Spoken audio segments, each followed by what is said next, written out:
ओम श्री गणेशाय नमः।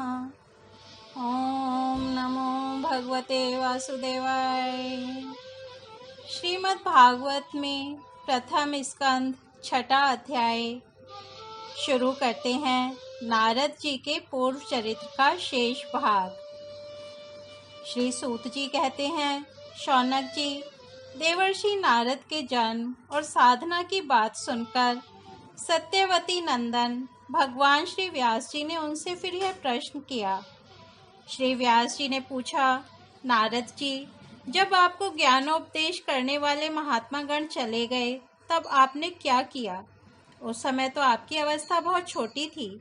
स्वयंभुव आपकी शेष आयु किस प्रकार व्यतीत हुई और मृत्यु के समय आपने किस विधि से अपने शरीर का परित्याग किया?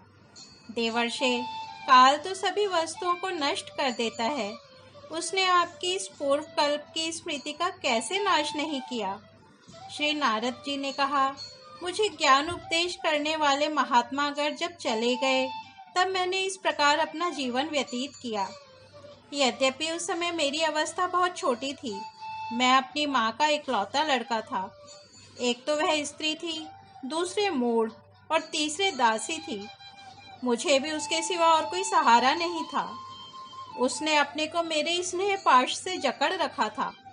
वह मेरे योगक्षेम की चिंता तो बहुत करती थी, परंतु पराधीन होने के कारण कुछ कर नहीं सकती थी।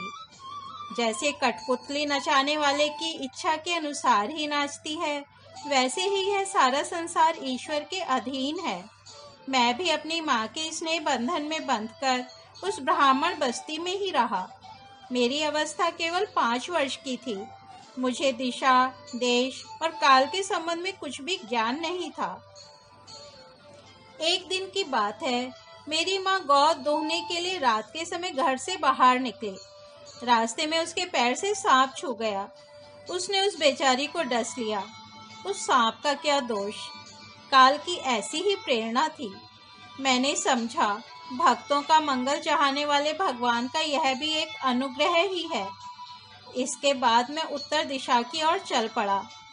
उस ओर मार्ग में मुझे अनेकों धन धान्य से संपन्न देश, नगर, गांव, अहीरों की चलती फिरती बस्तियां, खाने, खेड़े, नदी और पर्वतों के तटवर्ती पड़ाव, वाटिकाएं, वन, उपवन और रंग बिरंगी धातुओं से युक्त विचित्र पर्वत दिखाई पड़े। कहीं कहीं जंगली वृक्ष थे, जिनकी बड़ी बड़ी शाखाएं हाथियों ने तोड़ डाली थीं। शीतल जल से भरे हुए जलाशय थे, जिनमें देवताओं के काम में आने वाले कमल थे। उन पर पक्षी तरह तरह की बोली बोल रहे थे और भौरे मंडरा रहे थे। यह सब देखता हुआ मैं आगे बढ़ा। मैं अकेला ही था। इतना लंबा मार्ग तय करने पर मैंने एक घोर गहन जंगल देखा। उसमें नरकट, बांस, सेंठा, कुश, कीचक आदि खड़े थे। उसकी लंबाई चौड़ाई भी बहुत थी और वह सांप, उल्लू, सियार आदि भयंकर जीवों का घर हो रहा था। देखने में बड़ा भयावना लगता था। चलते चलते मेरा शरीर और इंद्रियां शिथिल हो गईं। मुझे बड़े जोर की प्यास लगी। भूखा तो था ही। वहां एक नदी मिली। उसके कुंड में मैंने स्नान, जलपान और आचमन किया। इससे मेरी थकावट मिट गई। उस विजन वन में एक पीपल के नीचे आसन लगाकर मैं बैठ गया।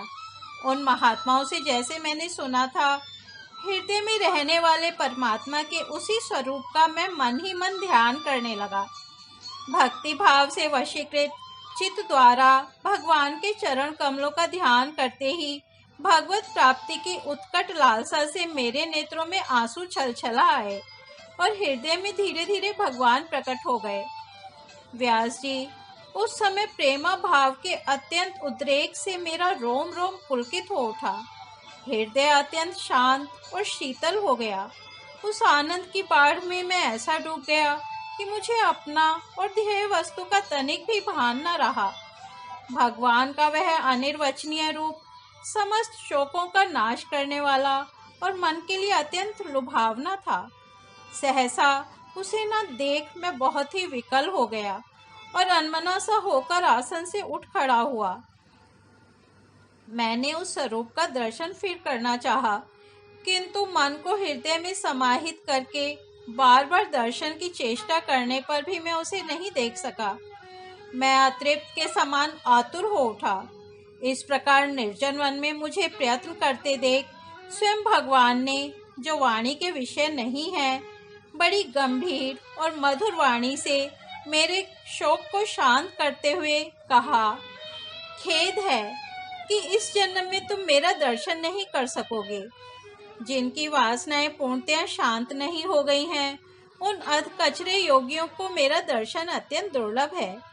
निष्पाप बालक, तुम्हारे हृदय में मुझे प्राप्त करने की लालसा जागृत करने के लिए ही मैंने एक बार तुम्हें अपने रूप की झलक दिखाई है। मुझे प्राप्त करने की आकांक्षा से युक्त साधक धीरे धीरे हृदय की संपूर्ण वासनाओं का भली भांति त्याग कर देता है।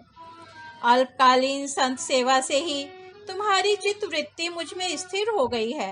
अब तुम इस प्राकृत मलिन शरीर को छोड़कर मेरे पार्षद हो जाओगे। मुझे प्राप्त करने का तुम्हारा यह दृढ़ निश्चय कभी किसी प्रकार नहीं टूटेगा। समस्त सृष्टि का प्रलय हो जाने पर भी मेरी कृपा से तुम्हें मेरी स्मृति बनी रहेगी। आकाश के समान अव्यक्त सर्वशक्तिमान महान परमात्मा इतना कहकर चुप हो रहे। उनकी इस कृपा का अनुभव करके मैंने उन श्रेष्ठों से भी श्रेष्ठतर भगवान को सिर झुकाकर प्रणाम किया। तभी से मैं लज्जा संकोच छोड़कर भगवान के अत्यंत रहस्यमय और मंगलमय मधुर नामों और लीलाओं का कीर्तन और स्मरण करने लगा। स्पृहा और मद मत्सर मेरे हृदय से पहले ही निवृत्त हो चुके थे। अब मैं आनंद से काल की प्रतीक्षा करता हुआ पृथ्वी पर विचरने लगा। व्यास जी, इस प्रकार भगवान की कृपा से मेरा हृदय शुद्ध हो गया, आसक्ति मिट गई और मैं श्री कृष्ण परायण हो गया। कुछ समय बाद जैसे एकाएक बिजली कौंध जाती है, वैसे ही अपने समय पर मेरी मृत्यु आ गई। मुझे शुद्ध भगवत पार्षद शरीर प्राप्त होने का अवसर आने पर प्रारब्ध कर्म समाप्त हो जाने के कारण 5 भौतिक शरीर नष्ट हो गया। कल्प के अंत में जिस समय भगवान नारायण एक कार्णव प्रलयकालीन समुद्र के जल में शयन करते हैं, उस समय उनके हृदय में शयन करने की इच्छा से इस सारी सृष्टि को समेटकर ब्रह्मा जी जब प्रवेश करने लगे, तब उनके श्वास के साथ मैं भी उनके हृदय में प्रवेश कर गया। 1 सहस्त्र चतुर्युगी बीत जाने पर जब ब्रह्मा जगे और उन्होंने सृष्टि करने की इच्छा की, तब उनकी इंद्रियों से मरीचि आदि ऋषियों के साथ मैं भी प्रकट हो गया। तभी से मैं भगवान की कृपा से वैकुंठ आदि में और तीनों लोकों में बाहर और भीतर बिना रोक टोक विचरण किया करता हूँ। मेरे जीवन का व्रत भगवत जन अखंड रूप से चलता रहता है। भगवान की दी हुई स्वर ब्रह्म से विभूषित वीणा पर तान छेड़कर मैं उनकी लीलाओं का गान करता हुआ सारे संसार में विचरता हूँ। जब मैं उनकी लीलाओं का गान करने लगता हूँ, तब वे प्रभु, जिनके चरण कमल समस्त तीर्थों के उद्गम स्थान हैं और जिनका यशे गान मुझे बहुत ही प्रिय लगता है, बुलाए हुए की भांति तुरंत मेरे हृदय में आकर दर्शन दे देते हैं। जिन लोगों का चित्त निरंतर विषय भोगों की कामना से आतुर हो रहा है, उनके लिए भगवान की लीलाओं का कीर्तन संसार सागर से पार जाने का जहाज है। यह मेरा अपना अनुभव है। काम और लोभ की चोट से बार बार घायल हुआ हृदय श्री कृष्ण सेवा से जैसी प्रत्यक्ष शांति का अनुभव करता है, यम नियम आदि योग मार्गों से वैसी शांति नहीं मिल सकती। व्यास जी, आप निष्पाप हैं। आपने मुझसे जो कुछ पूछा था, वह सब अपने ज्ञान और साधना का रहस्य तथा आपकी आत्मतुष्टि का उपाय मैंने बतला दिया। श्री सूत जी कहते हैं, शौनक आदि ऋषियों देवर्षि नारद ने व्यास जी से इस प्रकार कहकर जाने की अनुमति ली और वीणा बजाते हुए स्वच्छंद विचरण करने के लिए वे चल पड़े। आहा, ये देवर्षि नारद धन्य है, क्योंकि ये शारंग पाणी भगवान की कीर्ति को अपनी वीणा पर गा गा कर स्वयं तो आनंद मग्न होते ही हैं, साथ साथ इस त्रिताप जगत को भी आनंदित करते रहते हैं। इस प्रकार श्रीमद् भागवत में प्रथम स्कंद का 6वां अध्याय समाप्त हुआ।